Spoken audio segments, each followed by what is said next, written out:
didn't think the day would come where I'd be uploading more than one Battlefield 2042 video per week, but here we are. More things to discuss about the game that hyped us all into the stratosphere and then let us plunge back to Earth without a parachute. What if I told you that DICE was actually implementing a solution to the specialist situation that will likely make the community happy? I know, it sounds completely ridiculous, a studio and producer team listening to their community and trying to make the game better for them.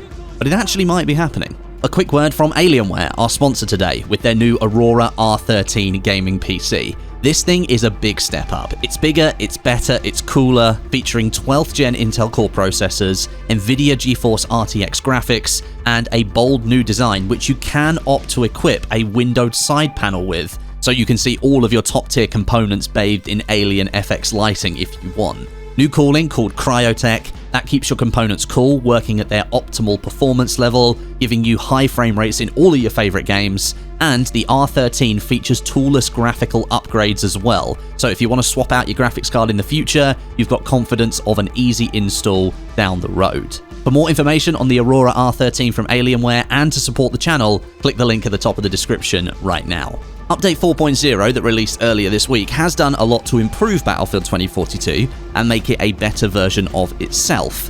That doesn't mean that the version that it is something that people still like, however. It hasn't provided a solid reason for players to return to the game that might have left. No amount of bug fixing and performance improvement work is shiny and attractive enough to bring players back. And as I've said on multiple occasions in the past, Battlefield 2042 will only be in a position to try and attract more players when substantial new content arrives as part of the live service with all of those seasons that have been promised. That's new maps, new weapons, new vehicles, new Portal content. That will be coming in the future, starting in the early summer. Update 4.0 is a good update, and it feels like a position that the game should have been in before there was a public alpha or a technical test, not as an update that has happened several months after launch. However, there are still a couple more updates likely to arrive to Battlefield 2042 before we reach that new content drop as part of Season 1, and there are several areas still that DICE is wanting to change and improve, and one of those is the specialists. A few weeks back, DICE confirmed as part of their blog post that specialists would be adapted and worked upon based upon feedback from the community. It's an area of the game that I think we can all agree was a massive misstep, moving away from those defined class roles and implementing a system clearly designed to sell cosmetic microtransactions as opposed to creating balanced, fun gameplay. The first of the major details that has emerged surrounding specialists comes from one of DICE's community managers on the EA forums. They've confirmed that the end-of-round voiceover quips that the specialists do, that we all absolutely hate, they are going to be changed. According to the community manager, the style and tone of the voice lines will be changed in a future update, presumably to make them fit more into that darker, grittier lore of the world on the brink of a world war that Battlefield 2042 really had through the pre-launch marketing. So this is a pretty good development to hear about, as it's one of the major frustrations that players have.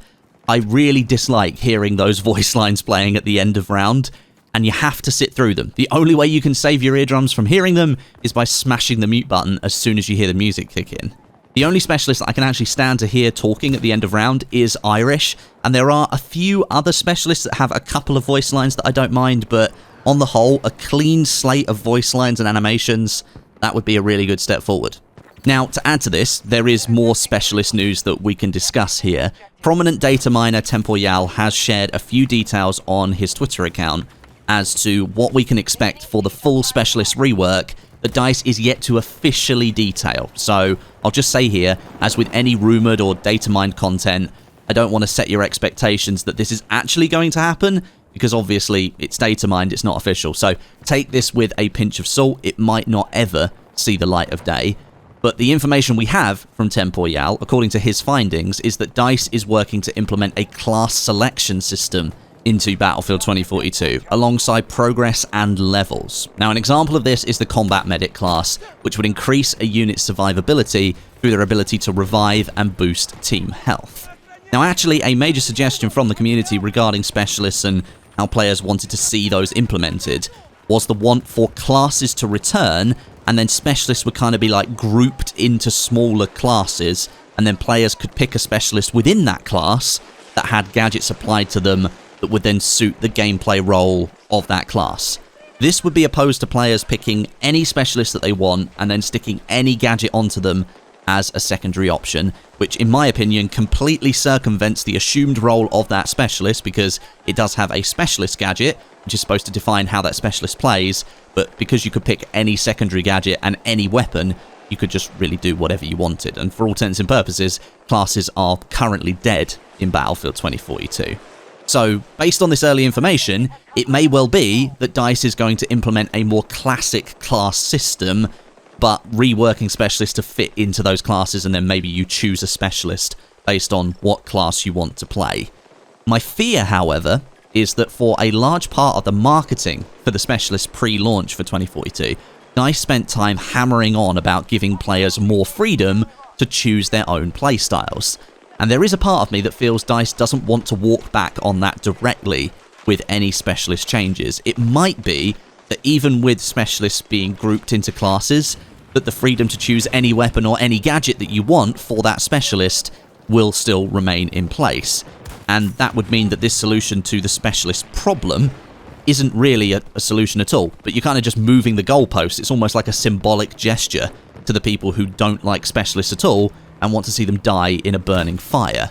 Whatever the case may be, the voices of the community have clearly been heard by the development team, because there's work going on behind the scenes to try and rework the specialists into something that players might actually engage with more fondly, as opposed to them being very thinly disguised ways to sell cosmetic skins in the future. So with regards to Season 1, Season 2, the start of that new content, maps, weapons, vehicles, more Portal stuff coming to Battlefield 2042, things are still up in the air at the moment. We don't have a solid timeline or any kind of roadmap for when that's going to start coming to the game. We still just have early summer as the only indicator. Now, the one thing that we do know about the new map that was named Exposure, references to it, descriptions, and images associated to it, including the working title for the map, which was called Ridge, they were removed with the 4.0 patch, which is a little bit concerning, I do have to say, but it could just be like a cleanup that DICE has done on the back end to sort of get rid of those references as they start to prepare to put that map into the game.